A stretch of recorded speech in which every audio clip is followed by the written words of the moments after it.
Have you ever seen someone and noticed that their face looks significantly younger than their neck? And their neck completely gives away their actual age. And the truth is, your neck can age even faster than your face. And if you ignore it, it can instantly add years. If you're new here, I'm Dr. Amir Karam. I'm a board-certified facial plastic surgeon with over 20 years of experience of helping people look as young as they feel. I'm also the founder and creator of Karam MD Skin. On this channel, I share the real truths about aging and how to age gracefully without looking done. So if that's something that's important to you and you'd like to learn more, make sure you hit subscribe button and don't miss what's coming next. In this video, I'll explain why the neck ages differently and what you can actually do to prevent and fix it. So here's why the neck is such a giveaway. First of all, the skin on your neck is significantly thinner than the face. I'm talking about 40% or more thinner than the skin on your face. And the fact that the neck skin has fewer oil glands means that it dries out and loses elasticity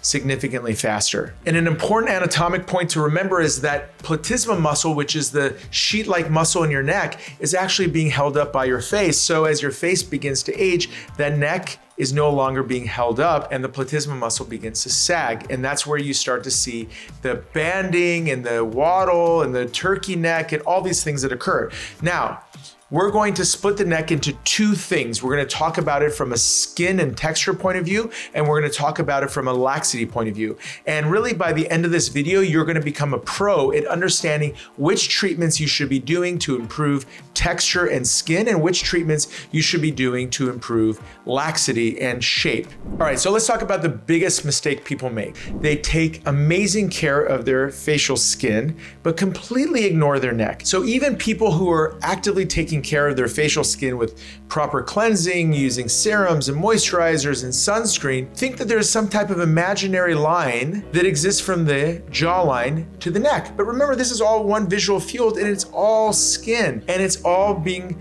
exposed together. So it makes no sense to only treat the face and forget the neck. However, the reality is most skincare products are not safe for the neck. The skin being thinner, the skin is much more sensitive, and putting things like retinols and vitamin C, those strong actives that are so powerful and important for your face, oftentimes will cause tremendous amount of irritation and really should be avoided on the neck, because at the end of the day, anything that irritates skin means that you're affecting the skin barrier in a negative way and shouldn't be put on there. But the downside is if you don't take care of that neck skin, well, naturally it's going to get thinner, crepier, and more inelastic as collagen begins to diminish and elastin begins to diminish. And at the end of the day, your skin is going to look 10 years different between the two parts of the face. I literally see that all the time in my practice, all the time. All right, so let's think about this from a first things first point of view. Number one, like your facial skin, daily sunscreen is a non-negotiable. It's something that you should absolutely include in your daily routine. Put the sunscreen on your face, go all the way down to your clavicles, include it on your neck. And if you're somebody who wears open chest type of outfits and V-necks, etc.,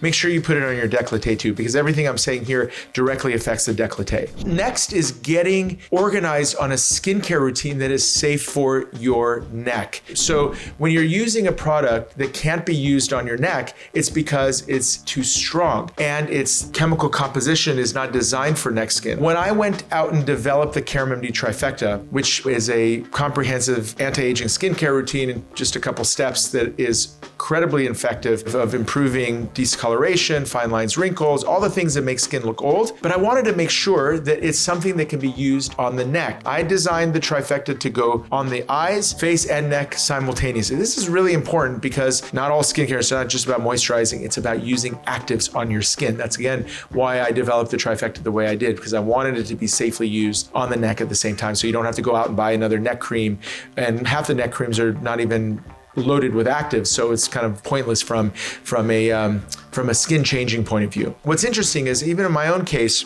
Southern California, grew up in the sun, etc.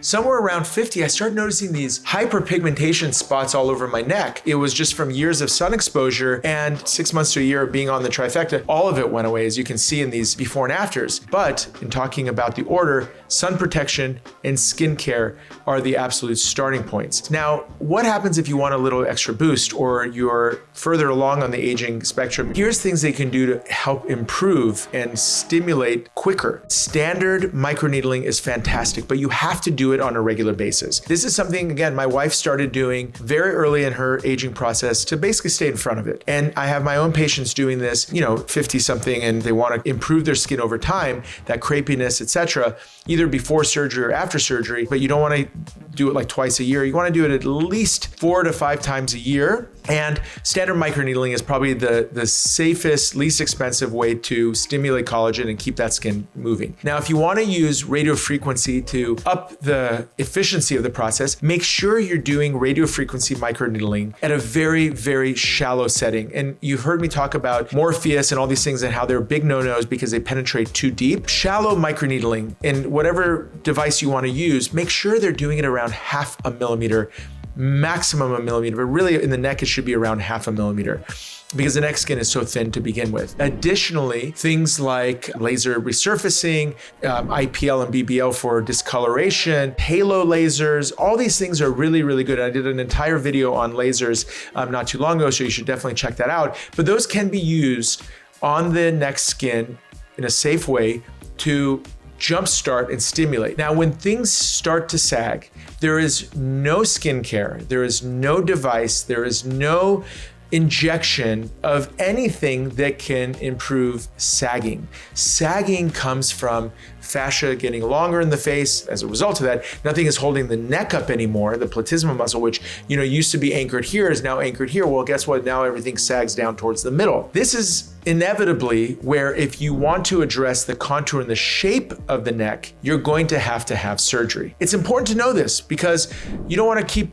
pounding dollars and time and energy and ending up with empty, promises and disappointment using these non-surgical things when you really should save that and move towards surgery if indeed the shape is something you want to improve. The sagging is what you want to get rid of. So my technique is the vertical restore. Other people's techniques is any type of facelift and a neck lift. The bottom line is you want to pull this platysma muscle back up into position. This is one of the, again, major reasons why I like the vertical restore so much, because it redrapes the platysma back up so you get this nice shape and improvement and removes the excess skin that basically forms as a result of this elongation process. When you do it this way, your neck goes back to where it used to look like. You start to look like a younger version of yourself in terms of shape. But if you haven't been taking care of your skin during that period of time, well, guess what? Your neck is not going to look as good as it can because you have the shape right, but your skin still is crepey and discolored and filled with lines and wrinkles, and it just doesn't have that smooth, youthful look to it. It's important to have the right expectations and know which tools need to be used for certain problems. The number one thing we hear about on a daily basis from my patients in my practice, I wish I had taken care of my neck earlier. So if you're lucky enough to be hearing this at any stage along the way, you can absolutely start this process. There is no, it's too late, I shouldn't, bother with it, etc. Just make sure you're applying sun protection, using skincare down to your chest or even onto your chest. And when the time comes, you realize that surgery is the way you're going to get that lift back up into it. You're not going to waste time and money on things that give you the promise that it'll do that, but ultimately will leave you disappointed. The reality of the matter is you need to take a holistic and combined approach with the neck. And like everything else, when it comes to the skin, prevention is better. Starting at any time sooner is better. Staying consistent with skincare is really an important part of getting the changes, but nothing is more important than making sure you're on something that is actually going to change your skin. Change is slow. It's not going to happen overnight. You have to have faith in the process and the logic and the science of the process. You can't overdo it in the neck. The neck can't tolerate rapid change. The skin is just not the same as it is on the face. If you are on the right products and you're doing sun protection and you understand that laxity is not part of this equation, you're gonna see change and you're gonna feel like you're making the right progress. But nevertheless, expectation setting is really, really important no matter what you do. And that's really a big part of what this video is about, and understanding where your expectations should be. If you get a facelift or a neck lift and your neck still has discoloration and fine lines and wrinkles and crepiness, well, that's your skin texture. It's not the surgeon's fault for not pulling tight enough. That's the takeaway point here, and the message that really needs to become loud and clear. All right, so if you want to learn a little bit more about the skincare that we're talking about here, the surgery we're talking about here, of course, take a look at both our Karam MD Skin website as well as drkaram.com website to learn more about the trifecta and about the vertical restore. But this is a straightforward topic. Take care of your neck skin. I hope you all learned something. I hope this helped. If you enjoyed it, make sure you hit like, thumbs up, and share this with some friends and family. And if you haven't already, make sure you subscribe to this channel so you get videos like this all the time, and ultimately we can help you look as young as you feel. Thank you so much, Dr. Amir Karam.